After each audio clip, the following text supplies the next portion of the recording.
What is the first thing that pops into your head when I say surreal? Is it this? Or this? Or maybe even this? For clarification, they're all valid. In fact, anything would be.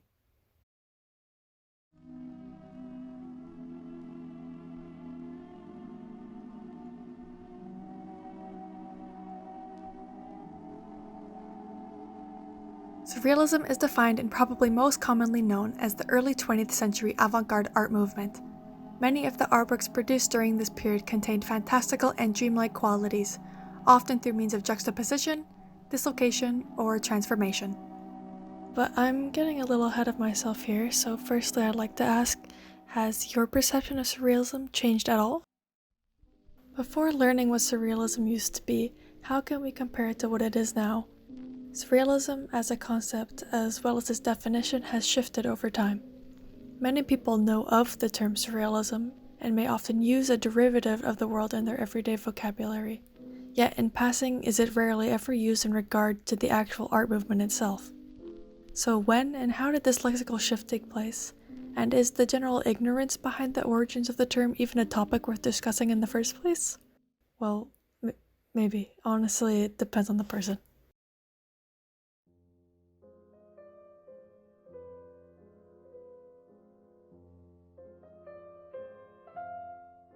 Some may argue that surrealism began as a means of escapism, a consequence of individuals hoping to escape the terror and fear spreading throughout the world due to the recent war, the political, social, and economical struggles as a result of the war, and, well, just a run-of-the-mill depressing life. The term was first used in an artistic context by Guillaume Apollinaire in 1917, in regards to a ballet whose costume design was done none other than the famous painter Pablo Picasso.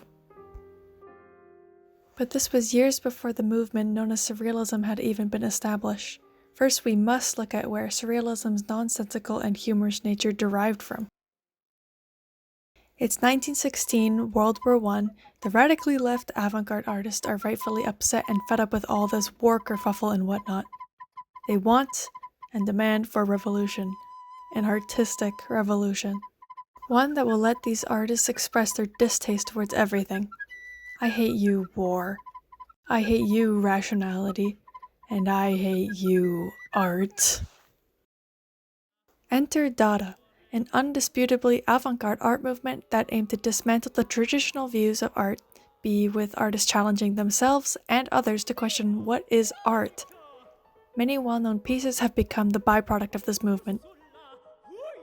And as Dada further developed to encompass pretty much any art piece that was of satirical or nonsensical nature, we can begin to see where many surrealists may have gotten inspiration and motivation from. But while Dada as a movement served as more of a political response and retaliation towards the war, Surrealism could also easily be recognized as more of a means of escapism and exploration into the psychology of the artists, a direct cause of the Surrealism movement's eccentric nature. And in terms of this eccentricness of the two movements, Dada may have shared a consensus to produce work that is nonsensical and at times outright ridiculous. There was an undeniable element of purpose and meaning behind Dada's randomness, while Surrealism, at least what it was intended to be, was the continuous outlet of the unconscious mind, the unfiltered and chaotic stream of thoughts and instincts. This method of creation is known as automatism, and it remained prevalent in artworks and writings throughout the movement. The Surrealist movement really came to fruition thanks to the writer and poet André Breton, who seemed to be a very big fan of the Austrian neurologist Sigmund Freud, an individual who was infamous for his many outrageous yet well-known theories about the human psyche. Every decision and action you have, and will ever make, is the result of the unconscious mind. It affects our behavior, our thoughts, and how we store memories. Also, have I mentioned that women are subconsciously jealous of men for having people? In fact, Breton was so impressed by Freud's discoveries of the unconscious mind that, in 1924, he created his very own manifesto related to Freud's findings, that then gave birth to the movement known as Surrealism.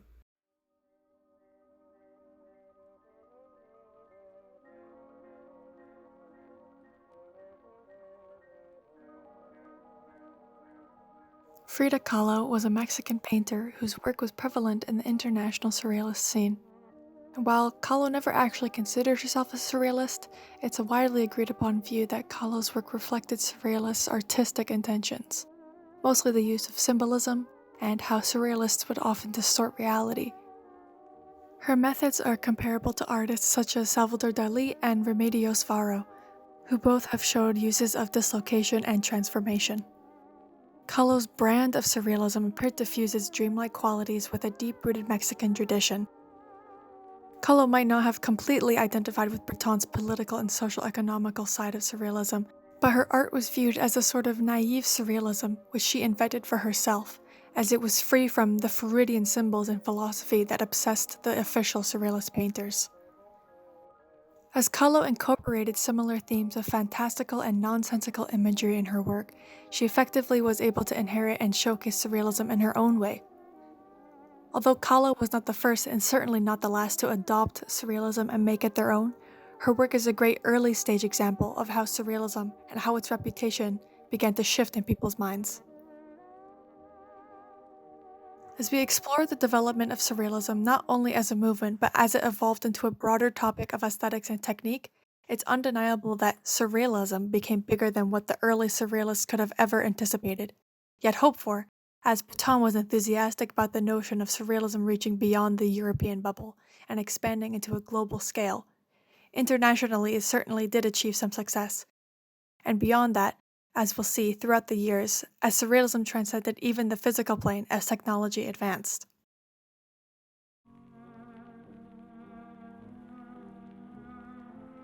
Now let's take it back a few decades before all that transcendent stuff actually happened. During the early 20th century, many of the prolific avant-garde movements were making waves in Europe. This new phenomenon of modern art creation had yet to find its solidified place in America. In the 1930s, there was a hesitance to accept surrealism as a defined fine art movement due to the fantastical and humorous subject material in many surrealist works. This is not unlike the reaction to many Dada pieces, as Marcel Duchamp, a famous Dadaist, unveiled his own controversial piece that was met with scathing reviews. In 1936, arguably at the peak of these avant-garde movements' relevance, Alfred Barr, founding director of the Museum of Modern Art, was determined to expose surrealism to the public through an exhibition.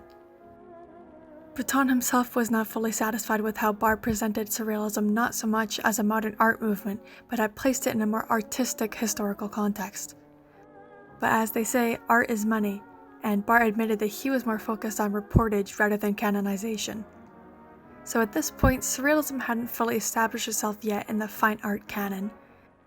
However, it seemed that the surrealist work had left a lasting impression within the public eye, as surrealistic influences began to reveal itself within American mass culture, especially on the marketplace, which of course included advertisements.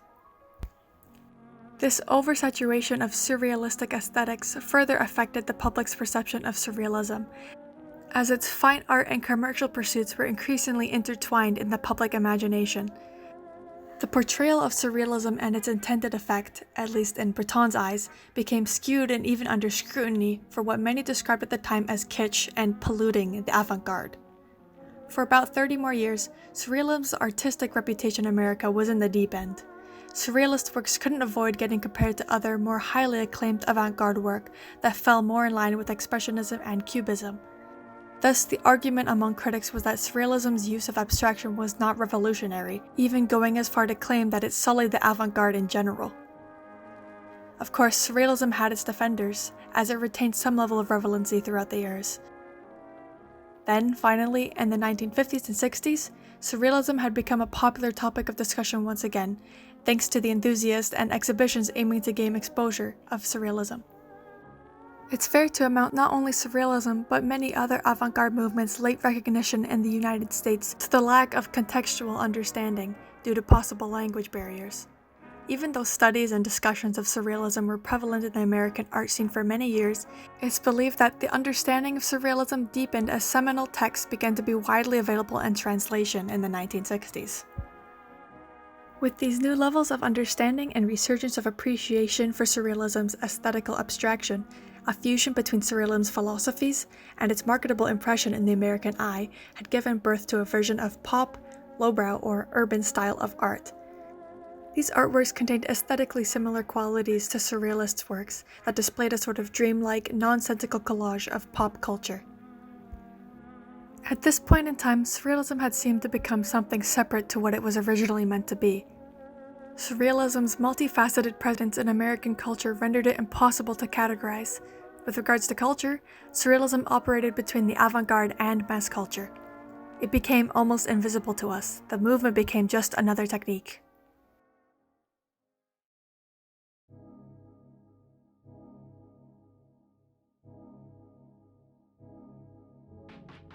Ever since that shift in perspective of Surrealism in the public eye, as the movement had been unraveled and stripped so much that it's unclear whether or not you could have even called it Surrealism anymore, Surrealism had placed itself within pop culture and media as more of an aesthetic. That being said, as more non-traditional forms of media have progressively become more widely accepted in an artistic context, we begin to see that Surrealism can be seen all around us every day. For example, you may have seen an advertisement or two that, perhaps even unintentionally, utilize the same techniques that the Surrealists were using 100 years ago. It's found in pop culture, in video games, and film that carry a similar unnerving quality about them. You can even find Surrealism on social media and within recent online sensations. As of 2024, the most recent trend being the popularity of dreamcore and liminal spaces. This fascination with uncanny environments is comparable to how fruit has explained this dreamlike quality as something that seems both familiar and strange at the same time. To go into an even broader sense, the popularity of Surrealism and continued relevancy of it in our culture could be summed up to how many people feel that art should comfort the disturbed and disturb the comfortable. And thanks to the internet, Surrealism has definitely spread itself thin. Like, who knew that the equivalent of this would someday become something like this? In the past 100 years, Surrealism has made its mark on the world, continuing to influence the art and culture we cultivate today. In a somewhat surrealist fashion, we as a society have subconsciously changed what Surrealism even means anymore. It's become more of an umbrella term, so to speak. It's become a word that encapsulates anything that's even slightly removed from reality or out of the ordinary. However, the beauty of Surrealism is just that. It's not stuck in the past and only strictly applicable to any specific thing anymore. It's constantly growing and evolving. Perhaps many years from now, Surrealism will mean something entirely different. So what is Surrealism? Not in 1917 when Apollinaire was writing his program for a ballet. Nor in the 1920s when Breton wanted to take the Surrealism movement in a more political direction. Not even today, when used in casual conversation after hearing about the latest celebrity death. What does Surrealism mean to you?